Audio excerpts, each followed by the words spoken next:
Bonjour à toutes et à tous, on commence logiquement cette revue de presse avec la défaite surprise de l'équipe de France contre le Danemark. Les Bleus tenants du titre ont été battus par les coéquipiers de Christian Eriksen 2-1. C'est une sale soirée pour les Bleus, comme l'écrit La Provence sur sa une. Kylian Mbappé et Raphaël Varane sont sortis sur blessure. Pourtant, c'était bien parti pour les Français qui ont marqué en premier grâce à Karim Benzema. Un très beau but du talentueux joueur du Real qui n'a pas suffi, peut-on lire dans les pages sport du Parisien. Alors comment le Danemark a dépassé l'équipe nationale au Stade de France? Pour l'équipe, ils étaient tout simplement sans défense. Le quotidien vise particulièrement la charnière Lucas Hernandez-Saliba, trop instable et naïve. On ferme cette petite page résultat, on va parler un peu plus du mercato, à commencer par le Barça. Le club catalan est toujours dans une crise financière importante. Hier, le Barça a présenté son nouveau maillot pour la prochaine saison, une tunique inspirée de celle de 92, l'année où ils remportent leur première Ligue des Champions. Ce clin d'œil à une époque prestigieuse doit ouvrir la porte à une nouvelle ère, mais pour les médias catalans et surtout Sport, c'est le maillot de l'illusion. Le Barça doit baisser les salaires de toute urgence pour réduire la masse salariale et pouvoir inscrire de nouveaux joueurs. Les premiers efforts vont être demandés aux plus anciens, comme l'explique Mundo Deportivo dans ses pages intérieures. Piqué et Busquets par exemple vont être les premiers joueurs à devoir réduire de 50% au moins leur salaire actuel, ce qui pourrait permettre au Blaugrana de s'offrir Robert Lewandowski. D'après le journal catalan, le Bayern Munich a fixé le prix du buteur. Il faudra débourser au moins 40 millions d'euros pour s'attacher ses services. On apprend aussi que Gavi va enfin prolonger, une bonne nouvelle car le contrat de la pépite de 17 ans expirait en juin 2023. Enfin, selon les papiers espagnols, Memphis Depay plairait beaucoup à Arsenal. Le néerlandais aimerait bien rester au Camp Nou, mais le Barça serait plutôt favorable à un départ pour renflouer les caisses.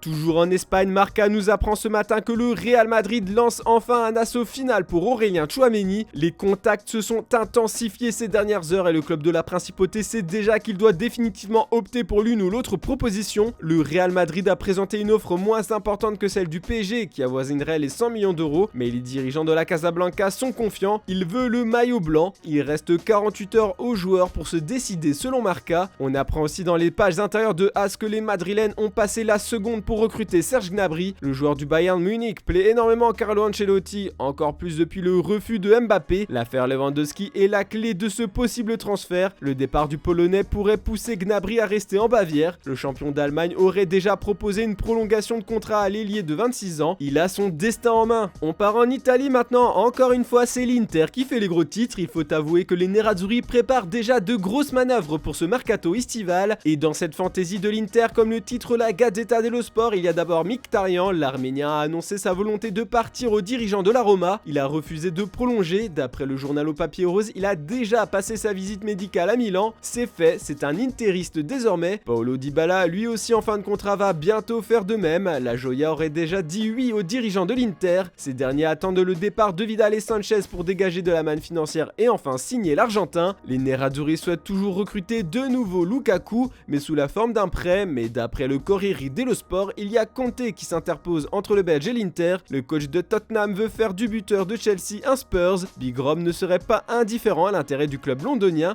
Il privilégiera le meilleur projet sportif.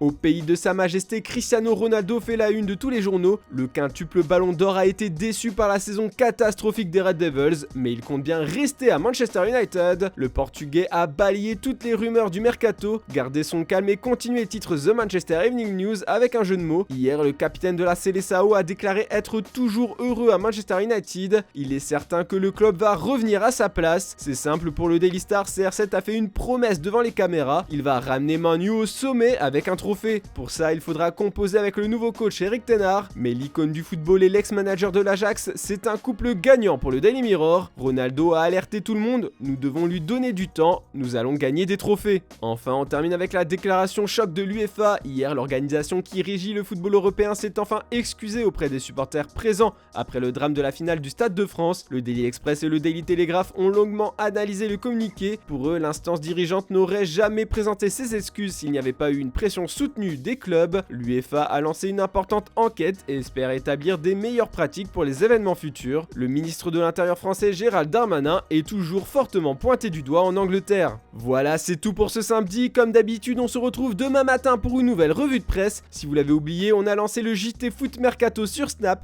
Vous pouvez aller checker ça. Bonne journée à toutes et à tous.